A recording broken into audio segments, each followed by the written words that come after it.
Hello, happiness seekers.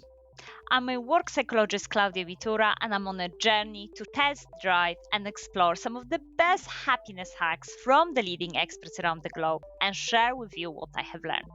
And today I welcome you to the episode of Work Life Fit. So we definitely have seen in the research that overworking is not good for us and it's not good for our organizations that we are working in because it simply leads to burnout that has lots of negative long-lasting effects. But let's be honest, with so many conflicting demands, it's sometimes very hard to overcome any unhealthy work habits and to sustain healthy work-life fit. Also, the issue is that work-life fit will mean different things to different people. So for me personally, it's not necessarily about the perfection when striking the balance between personal life and professional life, but it's more about progressing in both aspects, moving towards my goals consistently with the resources I have and feeling fulfilled. Very grand definition, but of course, it's much easier said than done, especially when we have that limited energy and time. So today my guest, Elizabeth Batalla, has been in corporate world for over 30 years. She has been a lecturer at various academic institutions, and she's the founder of the Institute for Achievement and Excellence. Elizabeth helps people level up in 9 areas of life so they can achieve that specific balance they are after.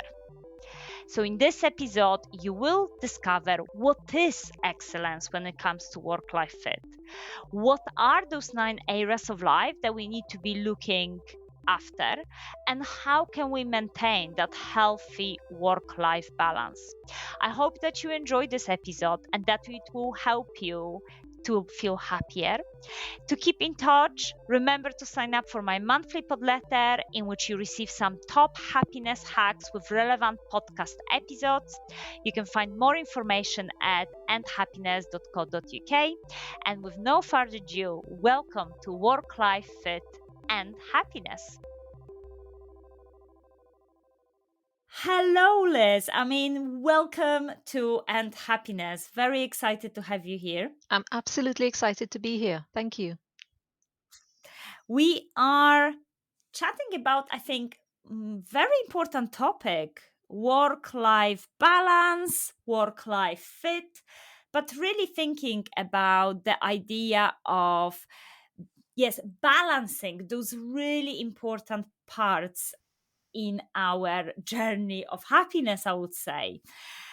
So first of all, how would you describe what is actually successful or excellent work-life fit? That's a really good question, Claudia. What I consider excellence when it comes to work-life balance is simply being the best you can be in all that you do, but without expecting perfection. It's as simple as that.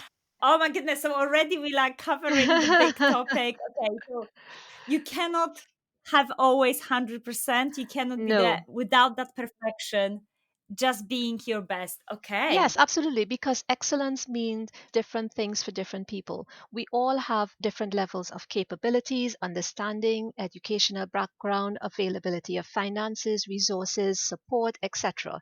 So, what I deem to be excellence for me may not be for you and it may not be for the person next to you. But what is important is just being the best you can be and using the resources you have and doing the best you can each and every day, but being gentle with yourself, understanding that you will never achieve perfection because perfection is elusive. And in fact, it's quite damaging because it creates a state of overwhelm and paralyzes most people in that they just don't want to do anymore or do nothing rather than do something. So when it comes to work-life balance, it's about that. It's simply being the best you can be with what you have in that particular moment in time. Yes, and just that sentence already gives me a little bit of relief, Yes. you know? And I think that's so important. And I must admit, I don't think I ever really thought about and reflected upon what's the best means for Mm. me in certain areas of Mhm. your life. Now, I know that you work with a very specific model that speak specifically about 9 areas of life. Yes. Can you tell us more about that? Sure. So I work with a model called achieving excellence, the three forces in achieving excellence, because I look at excellence and elevating oneself as a holistic approach. Because let's face it, Claudia, if we are unhealthy, but we have finances and we have love, we're still not entirely happy because we are physically ill or mentally ill. And vice versa. If we have all the other things, but we can't financially afford to live, it can be quite frustrating. So when it comes to excellence, I take a holistic approach, and that approach is encapsulated in a framework called the three forces in achieving excellence. Now, in each of the forces, there are three life areas. That's why we end up with 9 life areas. So the first force looks at your identity, the person that you are. What can you do to level up or elevate that person? And I look at things like personal brand, your demeanor, how you carry yourself, as well as your personal style, how you present yourself to the world. The second force, I look at connections, and connections is all about relationships, relationships with yourself and others. So, in that, I look at your physical health, your mental health, and your emotional health. And then finally, I look at your status, your quality, your standard of life. And in that, the three life areas is how you navigate your professional world, how you manage your finances, and how you set yourself up for future success. Brilliant, very comprehensive, and a very, as you said, very holistic, because we have everything Mm-hmm. from me as a person, my personality, Mm-hmm. my demeanor, to Mm-hmm. how I'm thinking about the future and about the finances. So, really, really interesting there. Liz, when you say I look at, what is it Mm-hmm. exactly that you explore or discover or you investigate when you're working with your clients and you're looking Mm-hmm. specifically at those areas of excellence? So again, each individual is different in their own right. And this is why, first of all, I work with an assessment. So that the person would do an assessment so that I can understand their areas of strengths and their areas for improvement. I don't like to say weaknesses, just simply areas for improvement. And based on that, and based on what that person wants to accomplish in their life, then we look at areas where we can either strengthen or they are fine and we don't necessarily need to do anything. But in terms of what I look for, it's not anything specific. I look at it in terms of a dimmer switch. We all have light within us and we all do well across all of the 9 life areas, but there are areas that may require a bit of intervention. So it's like a dimmer switch. The more the more you turn that dial is the brighter you shine. And where you want to shine, how brightly you want to shine, it all depends on you. So let's say, for instance, you're not great with routines.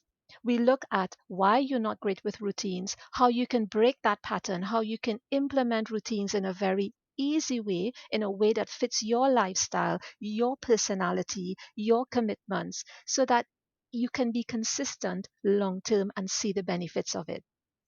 And that's how I Mm, work with clients. okay, brilliant. Thank you so much. Liz, are you finding out that potentially the more Mm. balance we have between those different areas of life, the happier people are? What's the connection and what's the relationship of this model with our overall happiness and well being? Again, it all depends on the individual because what makes me feel happy, Claudia, may not make you feel happy. What is a balance for me may not be a balance for you. So, for instance, for me, if I'm a career driven person, then perhaps spending 50% of my time as opposed to 30% of my time on my career makes me happy. So it's determining, it's internal, it's looking within and determining what makes me happy as an individual and then deciding on how I am going to use my resources to accomplish that. And when I say resources, I'm talking about my time, my energy, and my finances. How am I going to utilize that to ensure that I make myself happy? So it's about identifying where I want to be in life, what makes me happy, and then attaching or using the resources to achieve that.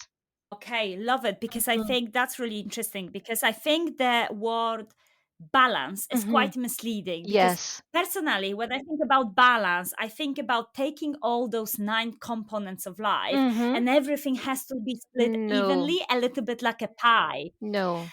But what you're saying is we have different values, Yes. different things are driving us forward. And it's Mhm. absolutely fine to say, okay, what makes me happy, it's a career, Mhm. and therefore I'm going to split majority of my resources in relation to the career. Mhm. So I think that's really, really fascinating, and that's maybe why the concept of work life fit for me personally as a term works a little bit better than thinking about that balance, that Mhm. everything has to have the same amount of attention, time, or resources. But actually, no, it really depends on our values. Exactly, because what feels balanced for me may not necessarily feel balanced for you. And again, 9 life areas may sound like a lot, but it's not about getting 100% or reaching 100% in all 9 life areas. In fact, that is aiming for perfection and that is unattainable. We are human beings, and as long as we are living on this earth, there will always be room for improvement. So there will never be a situation where you reach 100%. And even if you do, it's human nature to want more. So as soon as you hit that 100%, the goalpost shifts and you're no longer at 100%. Yeah. So it's about determining what is valuable to you, as you said, and fitting into that where you deem most you are most happy. Regardless of how you split things Mhm. up, it is what makes you, the individual, happy. Yes. And, fascinating and yet so difficult to achieve, right? Because there are so many external demands and Mm-hmm. pressures that we experience. And obviously, even relationships around us may expect something different when Mm-hmm. it comes to that fit. So that is Mm-hmm. really, really fascinating, to be Mm-hmm. really confident Yes. in our values, in our choices, to be Mm-hmm. able to make this work. Yes, and the fit, it doesn't have to be all 9 life areas every single day because you may not be able to exercise every single day. You may not feel like moving towards your career every single day. But overall, whether it be a week or a month, depending on which timeline suits you, at least have a touch point across all of the 9 life areas. And that is what it is about, so that you don't neglect any one part of your life. Because the moment you neglect one part of your life for too long, maybe for a while, but for too long, then the fit starts to lose momentum. And what happens is you start to retract in that area, and then for some reason, you start feeling unhappy and may not be able to quite understand why. It's because we are meant to live the best possible life in every area of our being. And when one area is not fueled for too long or is left behind for too long, then this is the outcome. Wow, Liz, you're making it very like practical and Yes. realistic. I love it, because you're right. The moment we think, I'm thinking 9 areas, like, oh my goodness, nine No, components of my no, life. not at all. Exactly. Thinking about that, those components will fluctuate, that Yes. fit will be constantly changing, Mm-hmm. and you need to have those specific touch points. But of course, you have spotlights across those components Yes. depending of how things are important to you. Yes. Brilliant. I really, really love that. I think that's a really practical and pragmatic way of Mm-hmm. approaching work life fit, moving away from the perfectionism, moving towards much more realistic approach. Okay, let's say I want to review Mm-hmm. and I want to really reassess, where do I sit in those current nine components Mm-hmm. of life, and what I could do, how I could do things differently. Mm-hmm.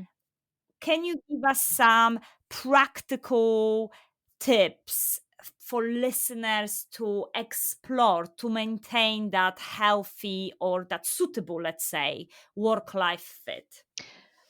Definitely. So, first of all, it's like a roadmap.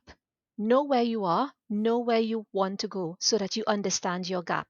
Whether you do an assessment, whether you speak to a loved one, etc., identify where you are, where you want to go so that you can establish the gap, because it points you in the right direction and it helps you to decide what it is you want to do. So start where you are, use what you have, and do the best that you can. That's one. The two other components. The second one, KISS. Keep it stupid simple. As humans, we tend to overcomplicate things. Oh my goodness. And when we overcomplicate things, what do? We end up not doing it at all. Or we end up not being able to be consistent. And consistency is key, because with small, consistent steps, anyone can achieve great things, but it's the consistency that counts. So I would say establish your gap and be realistic with the resources that you have in order to close that gap. Keep it stupid simple so that you can keep on track and obviously have a good support system, people who will encourage you and who want to see you succeed. And finally, do not listen to negative noise. And I mean the negative noise of self talk, as well as the negative noise of others who do not understand your why. Right? Your dreams are your dreams, and your dreams are special to you. Do not let anyone take that away from you, including yourself. Okay, great. Yes. So we have quite a lot in there. I'm just Yes. thinking, where do I go? How do we unpack this? So, first of all, as you said, thinking about a bit of self assessment. And I like the fact that you are saying, okay, it's our self reflection, but we could maybe also have a good discussion with someone Mm-hmm. who we trust and Mm-hmm. someone who knows us to provide some feedback. Yes. Then you're speaking about this idea of KISS, keeping it very, very simple. And yes, Yes. absolutely. It's so easy to overcomplicate things. The moment like for instance, the moment we start exercising, I mean, I always do that. Oh, yeah, I'll be exercising. Then I expect myself to be on a kind of very strict routine. But, how feasible that is among all the other commitments that I have. So Mm, it's really interesting that you're keep it simple, keep it small so that you can commit to that. And the final one, that noise, so interesting mm, because I guess there are two factors to consider there. First of all, our internal talk changes quite a lot throughout the yes. day, throughout the week, how tired we are, how energized we are, how good the week was. So even though on Monday you may feel that great, I can really achieve this and I can stick to my schedule and I really can achieve all my dreams. By end of the week, at least I find that when my energy is going Yes. down, I feel a Yes. bit less assured. Yes. I can conquer the world.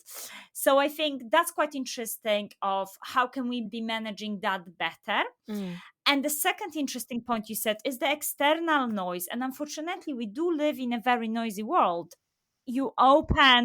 I always feel like the moment I open social media, there is someone telling me what else I should be doing mm-hmm, or things I might be missing out of. It's so much information there and also factual information, scientific information, what's good for us, what's not good for us. So mm, it's quite lots of noise. mm, What's your advice on navigating that, let's say, internal struggles that we may have, but mm-hmm. also the external pressures and the external noise?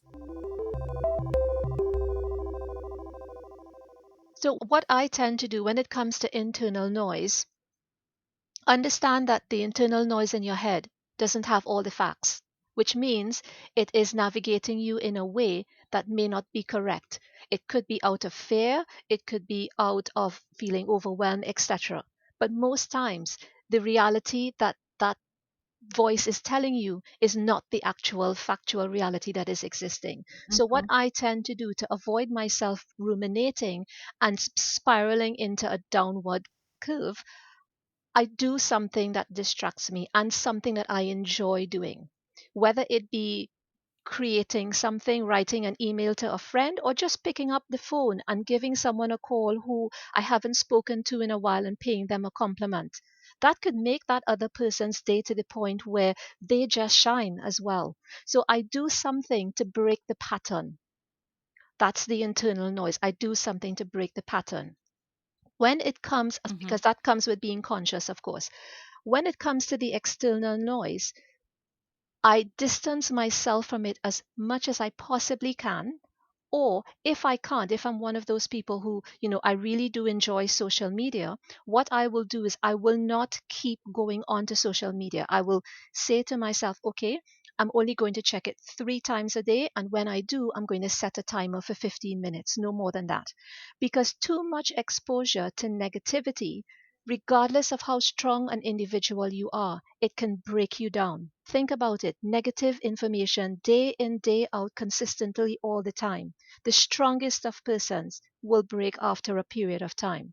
So it's about protecting yourself, not being elusive about it, not being naive about it, but protecting yourself against that negativity. Because negativity takes energy. It takes energy away from you. And energy that is valuable for you to push yourself forward, because to push yourself forward also takes energy. And those are Mm. maybe perhaps two very easy things that you can do. Distract yourself from your internal Uh, voice by doing something positive. Yeah, thank you so much, Liz. And I can really relate to these. I definitely like taking a mental rests, as I call Mm, them, just to break the pattern sometimes yes. of that negative thinking. And another tip I have that always helps me a little bit with the negative self talk is to sometimes our mind gets hooked on something we've seen or we read or someone said to us or someone done. And my mind kind of gets like, Mm, a dog with a bone mm, situation. And I just keep overthinking something. And what really helps me is to remind myself about that idea that we have limited energy, and I always say to myself, you know what, that might be a valid point that someone shouldn't have done something, or I don't like this, or I like this, or I have a strong opinion about something. But ultimately, I don't want to waste my energy on it. And for some reason, that really helps me because then I can take that energy and then invest it into something more positive that is beneficial to other people or is beneficial to myself. So I think that's quite interesting as well. Remembering that, yes, we have limited time, attention, energy, and resources. So that's mm, why we have to make those choices. mhm, And that's why we're speaking about that fit. And being happy means having the fit that works for you. mhm. Liz, final question for you. Yeah. This show is about happiness. Uh-huh. So, my question is very much, what makes you happy? That is a fantastic question, a big one. What makes me happy? I would say living a peaceful, simple, and balanced life. That makes me happy. Okay, so yeah, very simple answer here.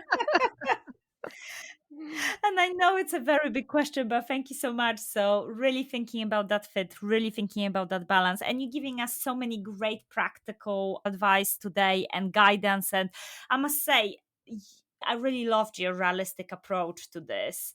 I'm definitely a guilty perfectionist, and I Mm, always feel, oh, I should be doing more of this, and I really should be thinking about that. But actually, being realistic, keeping it small, and understanding that 9 components of life, but actually touch points at all of them. And that just changes over time as well. And that's absolutely okay. So, no, absolutely love that list. Thank you so much. a pleasure. Thank you so much, Liz, for sharing her expertise. As a summary, there are 3 specific aspects which impact our work and personal life. And those are the aspects that we need to think about balancing to find more fulfillment and happiness. So, number one was our identity, which is composed of our personal brand, the way we communicate with others, and the level of our self confidence.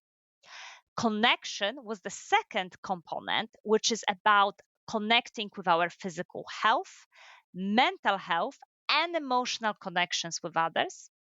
And the final third component, status, is about being happy with our career choices, having strong financial skills, and being able to plan for the future. And together, all those components create those 9 areas of life that can definitely impact our personal happiness, our work as well, and can help us to find more fulfillment if we try to slot them in our busy lives and find that balance. Thank you again so much for listening. The final episode of this third series of End Happiness is about X Factor. So, what are your strengths and how they can improve your happiness? I hope to see you there. And as always, I dare you to be happy. Bye.